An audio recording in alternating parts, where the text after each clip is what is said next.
Well, once again, we've come to the end of the liturgical year, and once again, the church places the end of the world before our eyes. And once again, I remind you, even though it's an intrinsically exciting topic, we don't ever want to get sort of a Chicken Little, the sky is falling, kind of a tizzy fit when we think about it. Remember that God loves us. He wants us to become saints whenever we live, and He knew when we were going to live from all eternity. And so the important thing is not so much when in history we live, but how we die. The important thing is how we die. If we die in the state of grace, then we're saved. We're here to become saints, okay? So before we get started, let's have a quick review of what a type is. Remember what a type is a person or a thing or an action that actually exists, but it's also intended by God to prefigure or foreshadow a future person, thing, or action. Again, a type is a person, thing, or action that actually exists, but also intended by God to prefigure or foreshadow a future person, thing, or action. Almost everything in Exodus you can look at that way. Just for one example, manna, the bread that came down from heaven and fed the Jews as they're wandering through, the people of Israel as they're wandering through the desert for 40 years every day. That really existed, it really fed them, but that is a prefiguring or foreshadowing of the heavenly bread that comes down from heaven in the new covenant of our Lord in the most blessed sacrament. That's a type. The manna is a type of the blessed sacrament. That's just for example. Okay, so much for the introduction. We'll turn to the topic at hand. And following the lead of Cardinal Newman, we'll consider the prelude and a type of the great apostasy that has foreshadowings of the abomination of desolation. Remember in the great apostasy, when we're looking in 2 Thessalonians chapter 2, St. Paul talks about, when he's talking about the end of the world, that first this great apostasy, this great falling away from the faith has to happen, and then in that context, the Antichrist comes. So today we'll consider the prelude and some of the actual events of the French Revolution, which is a type of the great apostasy and certainly has many very profound foreshadowings of abomination and desolation. Again, for the sake of time, I'm going to cut, splice, edit, and paraphrase some of the quotes just so that we can get through it. So that being said, let's start first by considering the atmosphere and the church and the society in the time leading up to the revolution, prior to the revolution. And the cultural atmosphere in France prior to the revolution is in a process of decay. With the terms of the church, they've been afflicted for over a century with a heresy known as Gallicanism. Now, just really quickly, I'll go through what the four principles of Gallicanism were. First, and this had been condemned by the Holy Father, but first principle, in temporal things, rulers are not subject to the church. So that would play out like, excuse me, Mr. Pope, but don't you tell me whether a war is unjust or not. I'll make the decision myself as the ruler. Second, the power of the Pope is inferior to that of a general council of the church. So, this would be like appeal, excuse me, Mr. Pope, you're contradicting the council. That would be Gallicanism. Third, the Pope must exercise his authority in accordance with the rules, the constitutions, customs of the church in France, and not vice versa. So in other words, he has to get his mind right. So excuse me, Mr. Italian Pope, or whoever you might be, that may be how you do things in Rome, but that's not the way we do things here. That sort of attitude. And fourth, the decisions of the Pope are not seen to be final or obligatory unless the whole church adopts them. And that might play out like, excuse me, Mr. Pope, but that's not the experience of the whole church. Most of us just don't accept Humana Vitae. So all those things would be examples of the Gallican thing, attitude. That's Gallicanism. Then there's Jansenism, another great heresy. Jansenism is just basically, without being unfair, you can think of it as a Catholicized version of Calvinism. Jansenists didn't see our Lord as a God of love and mercy, but rather like a God of rigor and harshness. This ends up, distorting him into sort of a monster, because what happens is the result, on one hand, the average guy gets discouraged because it's just too dang hard to keep up when God's going to damn you to hell anyway, so why not just give up and party? That's one result of this kind of real rigorous type attitude where everything has to, is like that. Since God doesn't, here I am. On the other hand, the people that actually do manage to keep going with this sort of cosmic bully wind up like the Pharisees and end up in spiritual pride. I can't believe how all these heathen people are behaving and so forth. For example, the Jansenist nuns of one convent in France were described as being, quote, pure as angels and as proud as devils, close quote. Now, by the way, if any of us ever have this kind of temptation, the way to fight them off is to say to yourself something like this: hey, look at this guy. Look at all the graces that I get, and I sin all the time. And if I were that guy, I'd be worse than he is. And if he were me, he'd be better than I am. And that's the attitude we have to have with people. Otherwise, instantly you're going to go off into spiritual pride if you see people that are misbehaving and all that. We want to pray for them, but we don't want to get up on our high horses and start imitating the Pharisees. Okay. Anyway, liturgically speaking, the Jansenists, just like the Calvinists, wanted to simplify things. Take, for example, the decisions of the Council of Pistoia. It's a local council held in 1786 by bishops in North Italy under the influence of Jansenism. Now, this council was condemned by Pope Pius VI. So what did this condemned Jansenistic council command? Well, the bishops ordered the destruction of statues, destruction of side altars, the destruction of relics. They forbid traditional devotions, and they got rid of Latin and made Italian liturgical language. Another author describes the situation under Jansenism in Austria.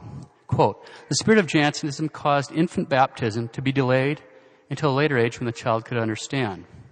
The solemnity, beauty, and poetry of the liturgical actions, chants, vestments, and setting were taken away from the Mass, and the ceremonies were done in German. Laws of fasting were reduced or done away with. The clergy were dispensed from daily reading of the breviary. Devotion to the Blessed Virgin all but disappeared. It was combated by new-style theologians who denigrated what they called misplaced enthusiasm for Christ's mother. Even good Catholic families gave up saying the rosary together, and it's thought quite extraordinary when a priest was found in Vienna who would bless and distribute rosary beads and encourage people to use them, close quote. So that's Jansenism. So you get an idea with Gallicanism and Jansenism, what sort of atmospheres in the church in France right there. Another aspect of what's going on in France before the Revolution that we have to take a look at is Freemasonry. Now, of course, that was really the latest flavor in the 18th century. And so we shouldn't be surprised at all about this. The late, great Jesuit Father Cahill, quote, it is now an established fact, insisted on and emphasized by Masonic writers, that the French Revolution was prepared and plotted by the Freemasons, that to them also were due its horrors and fierce anti-Christian bias. Close quote. Pope Leo XIII explains what the Freemasons were hoping to accomplish by the Revolution. Quote, the utter overthrow of that whole religious and political order of the world, which Christian teaching has produced, and the substitution of a new state of things in accordance with their own ideas. Possessed by the spirit of Satan, whose instrument they are, the Freemasons burned like him with a deadly and implacable hatred of Jesus Christ and of his work, and they endeavored by every means to overthrow and fetter it. Close quotes, the Vicar of Christ. Cardinal Rodriguez of Santiago, Chile, gives details on the specific goals of Freemasonry. Quote, the plundering of the property of the church, separation, church and state, expulsion of religious orders and congregations, laws of civil matrimony and divorce, compulsory public education, prohibition or restriction of public worship. Close quote. Now, all this being said, then we have one of the most unbelievable acts of misgovernment in history. In the hopes of making peace with Masonic rulers in Europe, in 1773, Pope Clement XIV suppressed the most powerful defenders of the papacy, the most aggressive foes of Gallicanism, Jansenism, and Freemasonry. The Pope actually suppressed the Jesuits. Instead of using them to attack the forces of hell, the Pope actually surrendered, dismissed his army, and flung open the doors of the church, wide open to the enemy. One author summarizes the results of the suppression of the Jesuits. Quote, it left the enemies of the church exultant and emboldened to make more insolent demands. It meant the closing of the Jesuit colleges, which were the mainstay of Catholic education and scholarship the world over. It dealt what was virtually a death blow to many flourishing missions built up by the Fathers of the Society of Jesus in Africa, America, India, and Asia. Parenthetically, from Paraguay to Arizona, you had the reductions. Bang, it's all gone. Thus, in many places where the church had made the most promising beginnings, the natives fell back into paganism, close quote. The world has not recovered from this decision. We've never recovered from that decision. The Jesuits were gone by order of the Pope, yet Gallicanism, Jansenism, Freemasonry are alive and flourishing. Voltaire was absolutely delighted by the suppression of the Jesuits. Now, for the younger people here, if anyone isn't sure who Voltaire was, this guy was an evil genius, an absolutely diabolical Freemason who more than any other man created an atmosphere around which so-called progressive thinkers that have this contempt for God, contempt for holy things, contempt for religion, contempt for the Catholic Church, contempt for priests and bishops and the Holy Father, the Pope, contempt for the sacraments. As one author says, quote, Voltaire was the missionary of the devil among the men of his time, close quote. Voltaire played the same kind of role in his day that men like Christopher Hitchens, Richard Dawkins, and Daniel Dennett are playing today, right today. These guys promote atheism not by arguments. They don't have good arguments. They don't really care about the arguments. They're little Voltaires. And they produce atheism. They're promoting atheism by contempt. They pour out contempt in their speech and their writings on anyone who dares to believe in illusions like God or creation or whatever. It worked for Voltaire, and it's working for these guys. Because unfortunately, there are a lot of people who are afraid of what other people will think of them if they don't conform to whatever sort of religious belief happens to be politically correct. They create an atmosphere of contempt. That's how Voltaire did it too. Anyway, Voltaire used to say, quote, once we have destroyed the Jesuits, we shall have it all our own way with the Catholic Church. Now, that wasn't the term he used for the church. Anyway, close quote. Then when the Jesuits were actually destroyed, Voltaire said, quote, in 20 years, there will be nothing left of the church, close quote. Commenting on this statement, Dr. Warren Carroll says, it was the most chillingly accurate evil prophecy in history. 20 years from 1773 was 1793, the year of the terror in France, when the French Revolution abolished by law, first the Christian era, then the worship of God, close quote. Okay. What about the moral atmosphere in the years prior to the Revolution? The society was bathed in attacks on Catholicism from clowns like Voltaire, and the aristocracy was immersed in pornographic literature and immoral behavior. And the press was in a very large measure under the control of scoundrels. On top of that, there was a financial crisis. France had financed a war of independence for a certain country that had 13 colonies, and then they were broke at this time. So anyway, the king, Louis XVI, called for an assembly of elected advisors to be drawn from the nobility, the clergy, and the commoners, something that hadn't been done for almost 200 years to deal with this crisis. And the Freemasons and their allies used that opportunity to move into action and seize the reign of power. So that's all the prelude. Revolution. We don't have anywhere near the amount of time to consider different stages the revolution passed through. So for the purpose of this sermon, we're just going to take a quick look at some of the most outrageous events. We'll consider 4 categories just to get an overview, all right? We'll briefly consider demoralization, first category. Second category is DeChristianization and desolation. Third category is depopulation. And finally, destruction. So demoralization, DeChristianization and desolation, depopulation, destruction. Demoralization. A key element in the strategy of the revolutionary leaders was to corrupt the people on a massive, massive scale. Why? Why corruption? Pope Leo XIII explains, quote, since generally speaking, no one obeys crafty and clever men so submissively as those whose soul is weakened and broken down by the domination of the passions, some Freemasons have plainly determined and proposed that the multitude should be purposely satiated with the boundless vice, because when this has been done, the people would easily come under their power and authority. Close quote, the Vicar of Christ.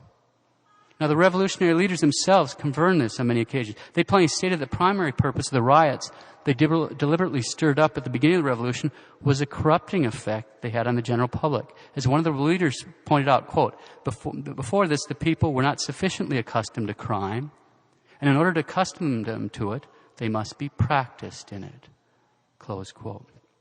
They legalized divorce, and at the same time enlisted the courtesans to publicly promote sexual immorality. The effect was indescribable. Here's a very highly edited account of the situation, very highly edited. Quote, the tidal wave of sexual anarchy swept over the whole nation. Divorce rates skyrocketed so high that their number surpassed that of marriages. The number of foundlings born out of wedlock and abandoned soared. There was a similar increase in the number of working girls whose disorders and shameless behavior surpassed in heinousness all that can be conceived. Not only grown-ups, but even children behaved in a scandalous way. The result, restraints of sexual instincts were abandoned.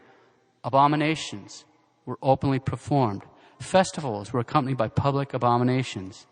Young men and women grew openly licentious, and ribaldry became a fashion. All else was forgotten in the lust of pleasure. Women's clothing became completely immodest and pagan. Women passed from hand to hand. The dregs of society resemble Sodom and Gomorrah. And side by side with this common licentiousness, sadistic actions become daily occurrences. In brief, debauchery reached its maximum. Close quote. The great St. Maximilian Kolbe, warrior against Freemasonry, spoke of this technique. Quote, "The Freemasons follow this principle above all. Catholicism can be overcome not by logical argument, but by corrupted morals." Close quote. Freemasons follow this principle above all. Catholicism can be overcome not by logical argument, but by corrupted morals. Because, as St. Maximilian also pointed out, quote, "The Masonic rulers destroy all teaching about God, especially Catholic teaching." Close quote. So as the morals of the nation corrupted, the field was clear for the revolutionaries to turn to DeChristianization and desolation. Very early in the revolution, the government confiscated church property, suppressed the religious orders of men and women, and in 1790, the clergy were required to take an oath of loyalty to the civil constitution of clergy, which put the entire control of the church in France under the government. In order to make the church democratic, the bishops and parish priests were now elected officials. And even atheists and Jews could vote for who the bishop or the priest ought to be. Pope Pius VI forbid the clergy to take the oath. About 52% of the priests were faithful and refused to swear the oath of loyalty. Bishop Talleyrand, however, took the oath and consecrated other priests constitutional bishops, which immediately resulted in a schismatic French church, very similar to the situation in China right now with the Patriotic Association. It's a parallel for a lot of reasons. Then things started really heating up. A literal war of extermination was launched against the bishops and priests who had refused the oath. Priests were held captive in several Parisian monasteries that had already been emptied after the suppression of the religious orders. On September 2nd, 1792, the revolutionary leadership set out a mob of hired assassins that were paid for by public funds of the city of Paris to deal with these priests. So these are public servants. These are civil servants. The scene was basically the same at each location. At the Carmelite monastery, the killers ordered all the prisoners to be brought forward 2 by 2 and asked if they had taken the oath to accept the civil constitution of the clergy. Each priest said no and refused to take it. Not a single bishop or priest took the oath. It's absolutely heroic. As each pair was condemned, they were shoved down the stairs and hacked, stabbed, or beaten to death. They killed that day almost 200 priests. And then for the next 5 days, they killed more than 1,400 people, all by hand. And during all this, the assassins fell into torture, rape, and cannibalism. It's indescribable. There's cannibalism all the time as you read in these things. It's unbelievably diabolical. The attacks spread out from Paris.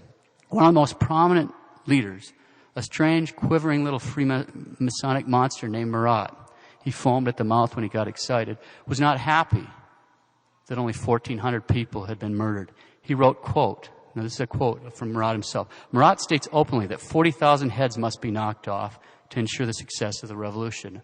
Close quote. How's that for leadership? Marat himself ended up being stabbed to death in his bathtub. The leadership had him embalmed and laid out in a church and worshipped as a god. With people kneeling there, blaspheming our Lord and crying out, "O Sacred Heart of Marat," a type of the abomination of desolation standing in the holy place. It gets worse. The government abolished the monarchy, proclaims a republic, and guillotined the king and queen. And then instead of using BC and AD, they abolished the Christian era by numbering the years starting with the abolition of the monarchy. I think nowadays they use BCE and CE. Anyway, the months were changed. The weeks were changed from 7 days to 10. You got to get rid of this idea of creation. And of course, Sunday was abolished.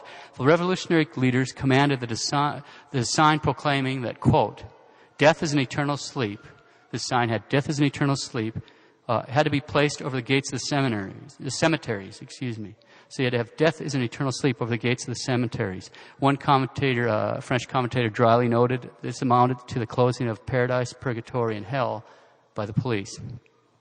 Then the revolutionaries declared November 10th, 1793, in their crazy calendar, this is 20 Brumaire, year 2. I might be mispronouncing. I'm sorry. Anyway, they declare it to be the Festival of Reason. Inside Notre Dame Cathedral, they build this wooden and cardboard mountain with a small Greek temple on top of it. So it's in the nave with this mountain and this temple with busts on it. Rousseau, Voltaire, Ben Franklin. And in a completely asinine ceremony, an actress clothed in the tricolor robe playing the goddess Reason climbs up the mountain to the temple on top, and then evidently everybody's supposed to applaud. I'm not sure why.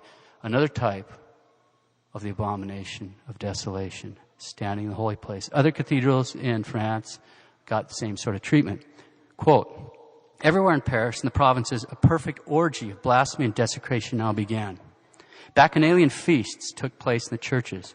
Triumphal carriages carrying streetwalkers dressed in chasubles passed through the streets. Crucifixes and breviaries were cast into bonfires amid cries of, perish forever, the memories of the priest. Perish forever, Christian superstition. Long live the sublime religion of nature. Close quote. Leaders ordered that constitutional priests get married, forbid the wearing of the cassock in public. In Lyon, a festival was held, which was preceded by going around town and smashing all the crucifixes, statues, and religious artwork. We don't do that. We just pull them off the courthouse lawns and off the walls. I don't think we smash them. Anyway, these fools are packing around. They got this couch sort of thing. They're packing around this bust of another dead revolutionary who somehow became a divinity. And they're followed in this procession by a donkey. And the donkey has a mitre on, and he's got a cope draped over him. And there's a crucifix, a Bible, and a book of the four Gospels tied to his tail. Behind him is marching a whole troop of revolutionaries with the sacred vessels, monstrances and chalices and cibori and whatnot that they've looted out of the churches. And behind them, a mob of howling people. Then the leaders kneel before the bust and pray, among other things, to the dead man, God of our salvation, behold prostrate at thy feet the nation beseeching thy forgiveness, blah, blah, blah, blah, blah. Close quote. They burned the crucifix and the Gospels and then had the donkey drink out of a chalice. Now, they tended to top it off by having the donkey eat some hosts. But thanks be to God, a rainstorm ended it before they got to that satanic part of this whole evil service. Within the next 3 weeks, the churches throughout France are closed.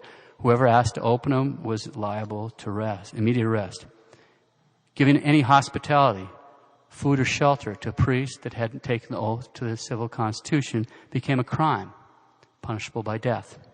Possession of any and every Sacred Heart badge or sign was considered to be proof in itself of anti-revolutionary activities and became a crime, punishable by death. Depopulation.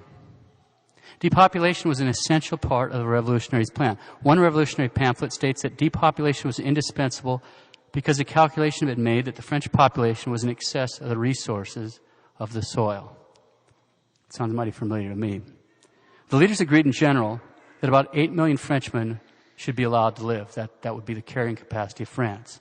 Now, this is in a country at that time of 25 million people. In other words, the general opinion of the leaders was they need to eliminate somewhere around 17 million people. So we'll keep a third, get rid of 2/3. Right now, with our elites, you know, the people that go to the population conferences, the UN and whatnot, they think the carrying capacity, the word, last time I bothered to look into it, I don't keep real close track, but it's 2 billion. They think the carrying capacity of people on Earth is 2 billion. So they keep in the same proportion, because what is it? There's a little over 6 billion of us or so. So I guess 4 billion of us are supposed to get off the planet by sundown when they finally get around to this sort of attitude. Anyway, thanks be to God. In terms of population, they didn't achieve their goals, but it wasn't for lack of trying. It was really for lack of technology.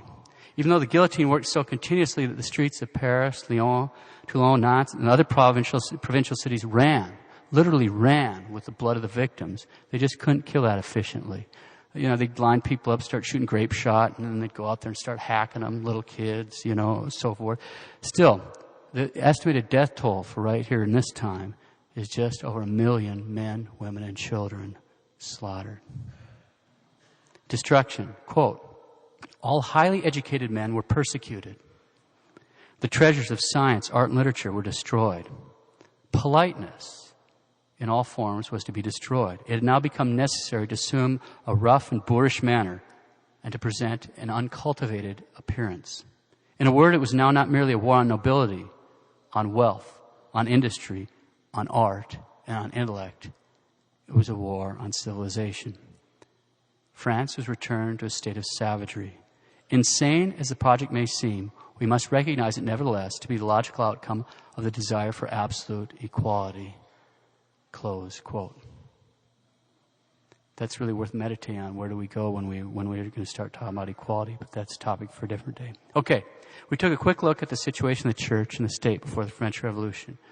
Then we quickly considered the revolution itself in terms of demoralization, DeChristianization and desolation, then depopulation, and finally destruction. All right, remember that the French Revolution is a type of the Great Apostasy. It has clear shadowings of the abomination of desolation. In other words, if we want to have some idea of what the real Great Apostasy will be like, it is likely to have many of the features of the French Revolution without excluding any of the other features we've considered over the years. Of course, the difference will be it won't be limited to France. It will be a global scale phenomenon. Let's close by considering the condition that France was left in after all this mayhem. Now, this is taken from a report by one of the leading revolutionaries himself. Quote, the national treasury was entirely empty. Not a sou remained. Public revenues were nil.